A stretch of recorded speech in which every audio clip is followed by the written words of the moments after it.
Bismillahirrahmanirrahim. Assalamualaikum warahmatullahi wabarakatuh.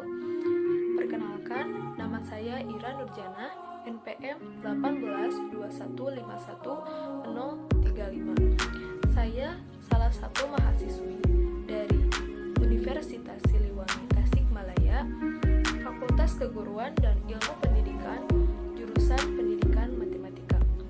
Di sini saya diberi amanah untuk mengerjakan tugas, yaitu menjelaskan hakikat pembelajaran matematika ditinjau dari filsafat ilmu.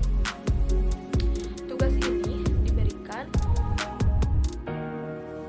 oleh Bapak Dedi Nurjamil yang mengampu mata kuliah perencanaan pembelajaran matematika. Semoga beliau berkenan melihat video ini hingga selesai dan memberi nilai yang memuaskan. Ada beberapa poin yang akan saya sampaikan dari presentasi ini. Yang pertama, matematika, filsafat ilmu, ontologi, epistemologi, dan aksiologi. Untuk lebih mengefektifkan waktu, langsung saja kepada poin yang pertama, yaitu tentang matematika. Matematika merupakan kata yang diambil dari bahasa Latin matema, yang mempunyai arti sesuatu yang dipelajari.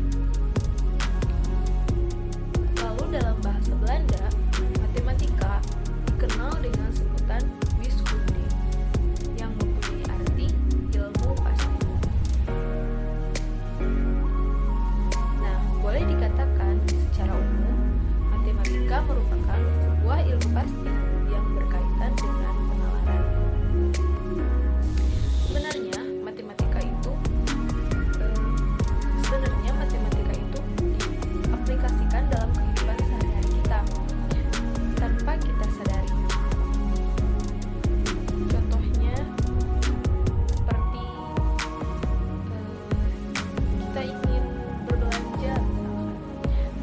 Tentunya kita akan memakai uang dan secara tidak langsung kita akan menghitung uang itu, berapa kembaliannya, berapa yang harus dibayar, terus apakah cukup, apakah kurang uang tersebut. Nah, secara tidak langsung kita memakai ilmu matematika dalam kehidupan sehari-hari kita. Nah, masih banyak lagi contoh matematika dalam kehidupan sehari-hari. Poin selanjutnya yaitu filsafat ilmu.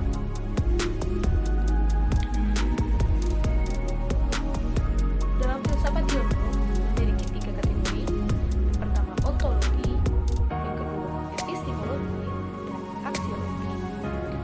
Ada ontologi. Ontologi berasal dari bahasa Yunani, yaitu on artinya ada dan logos artinya ilmu atau teori. Jadi secara etimologi, ontologi berarti ilmu tentang keberadaan suatu yang ada. Secara umum, ontologi adalah kajian filsafat tentang hakikat segala sesuatu yang ada, baik konkret maupun abstrak. Dapat disimpulkan ontologi itu berupa pengertian menurut beberapa para ahli. Yang kedua ada epistemologi. Epistemologi berasal dari bahasa Yunani, yaitu epistem, yang artinya pengetahuan atau kebenaran, dan logos yaitu ilmu atau teori. Secara etimologi, epistemologi dapat diartikan ilmu pengetahuan yang benar. Dapat kita ambil contoh. Epistemologi itu berupa ciri-ciri, langkah-langkah, atau sifat-sifat, dan lain sebagainya. Masih banyak lagi. Yang ketiga ada aksiologi. Aksiologi berasal dari bahasa Yunani, yaitu action, yang berarti nilai, dan logos artinya ilmu tentang teori. Di sini aksiologi itu berupa manfaat apa saja yang dapat ditimbulkan dari sesuatu gitu. Teman-teman, karena di sini kita akan membahas hakikat hakikat pembelajaran matematika, maka filsafat ilmu itu seputaran pembelajaran matematika. Seperti yang pertama, yaitu ontologi. Ontologi dari hakikat pembelajaran matematika itu apa sih? Yang pertama ada menurut Rahayu. Hakikat pembelajaran matematika adalah proses yang sengaja dirancang dengan tujuan untuk menciptakan suasana lingkungan yang memungkinkan seseorang atau si pelajar melaksanakan kegiatan belajar matematika, dan pembelajaran matematika harus memberikan peluang kepada siswa untuk berusaha dan mencari pengalaman tentang matematika. Jadi di sini pembelajaran matematika itu tidak hanya guru menyampaikan kepada siswa, tidak hanya siswa menyerap apa yang disampaikan oleh guru, tapi siswa juga berusaha untuk mencari dari mana sih ini asalnya. Jadi siswa itu berkewajiban untuk praktek gitu. Karena ilmu matematika itu bukan ilmu yang dihafal, tapi dipahami. Untuk bisa memahami itu, kita atau siswa itu harus melewati proses-proses yang bisa memperkuat pemahaman kita, yaitu misalkan dengan cara mengerjakan soal matematika. Lalu ada menurut Herman Suherman mengemukakan bahwa dalam pembelajaran matematika, para siswa dibiasakan untuk memperoleh pemahaman melalui pengalaman tentang sifat-sifat yang dimiliki dan yang tidak dimiliki dari sekumpulan objek. Dari pengertian Bapak Herman Suherman ini, dapat kita ambil contoh seperti kita sedang mempelajari bangun datar misalkan. Nah, di kelas itu ada gak sih bentuk-bentuk yang termasuk yang memiliki sifat dari bangun datar itu, seperti misalkan jam dinding, whiteboard atau blackboard, meja, kursi. Apakah mereka memiliki sifat-sifat dari bangun datar itu? Seperti misalkan whiteboard memiliki sifat-sifat yang dimiliki oleh bangun datar segi 4 atau persegi panjang gitu. Tapi whiteboard tidak memiliki sifat-sifat yang dimiliki lingkaran gitu.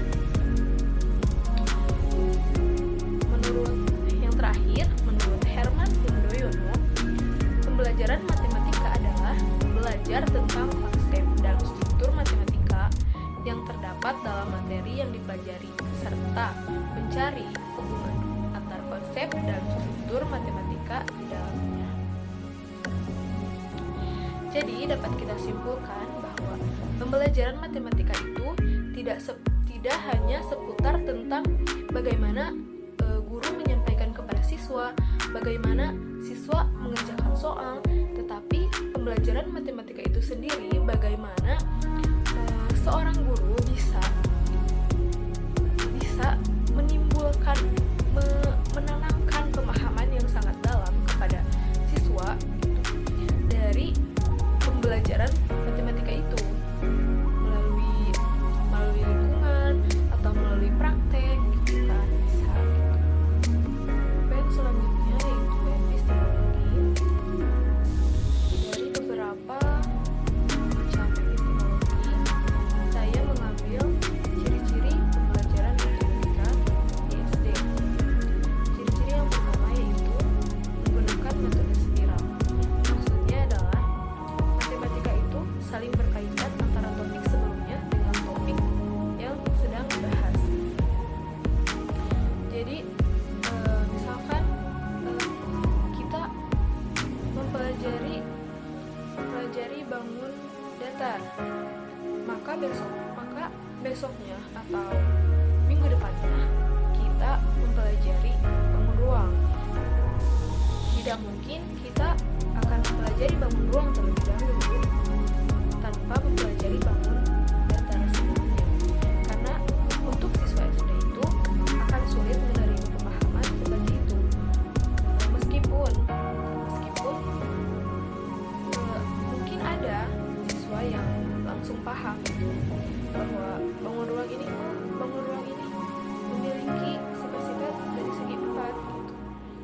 tetapi tidak banyak dan pasti akan sulit karena sepanjang saya bersekolah masih banyak siswa-siswa yang mengeluh bahwa matematika itu sulit, padahal matematika itu tidak sulit kalau misalkan kita itu memiliki pemahaman terhadap apa yang sedang dijelaskan atau apa yang sedang dipelajari gitu. Yang kedua, dilakukan secara bertahap. Dilakukan secara bertahap ini misalkan untuk bangun ruang itu dari di SD, bangun ruang itu pertama dilakukan pengenalannya itu melalui benda-benda, lalu selanjutnya ke gambar agar kita memiliki kenapa benda terlebih dahulu. Jadi itu untuk memancing, untuk merangsang para siswa agar memiliki bayangan ketika diberi gambar, oh tabung itu seperti ini, oh kubus itu seperti ini. Lalu selanjutnya ke simbol gitu. Tanpa gambar pun, hanya dengan simbol pun mereka bisa tahu dan bisa paham gitu. Tabung itu seperti ini, itu seperti ini. Itu matematika, ciri-ciri matematika yang dilakukan secara bertahap. Yang ketiga ada menggunakan metode induktif. Sebenarnya matematika itu harus dilakukan secara deduktif, tetapi untuk siswa SD dilakukan secara induktif. Kenapa? Karena akan sulit jika siswa SD harus memahami pengertian dari bangun ruang. Misalkan pengertian dari bangun ruang harus dibaca dan dipahami tanpa adanya contoh. Jadi siswa SD itu harus lebih ke nyata. Jadi mereka itu bisa menyimpulkan sendiri, tapi masuk ke jalur pengertian apa yang sedang dipelajari. Lalu matematika itu menganut kebenaran konsistensi.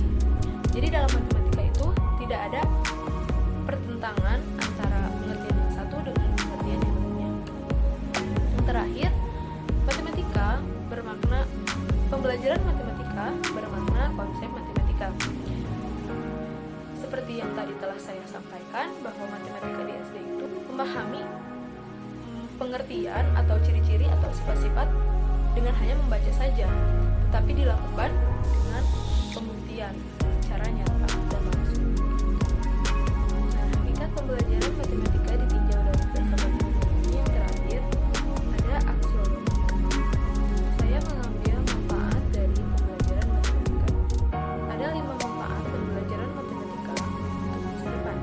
Yang pertama, pola pikir menjadi sistematis. Secara tidak langsung, ketika kita belajar matematika, otak kita dituntut untuk berpikir secara runtut. Ketika kita mengerjakan soal deret, ketika kita berhitung atau yang lain sebagainya. Nah, di sana otak kita dituntut untuk berpikir secara runtut. Dari mana sih awalnya, kemana, dan akan berakhir dari mana. Hal itu akan berfungsi atau bermanfaat ketika kita di masa depan apabila kita menjadi seorang pemimpin. Jadi kita akan memiliki pola pikir yang runtut atau sistematis. Yang kedua ada logika berpikir lebih berkembang. Seluruh aspek dalam pelajaran matematika berbicara mengenai kemampuan berpikir logis. Di sini matematika itu bermanfaat untuk kita agar kita berpikir itu lebih logis.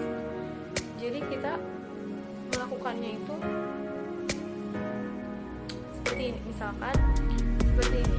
Jika kita tidak melakukan apa, misalkan gini, kita memiliki tujuan.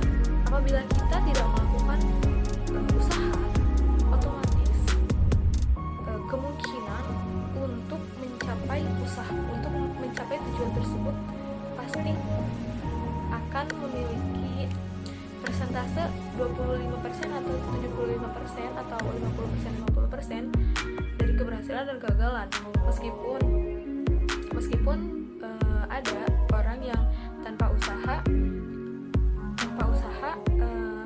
mereka mencapai tujuannya gitu.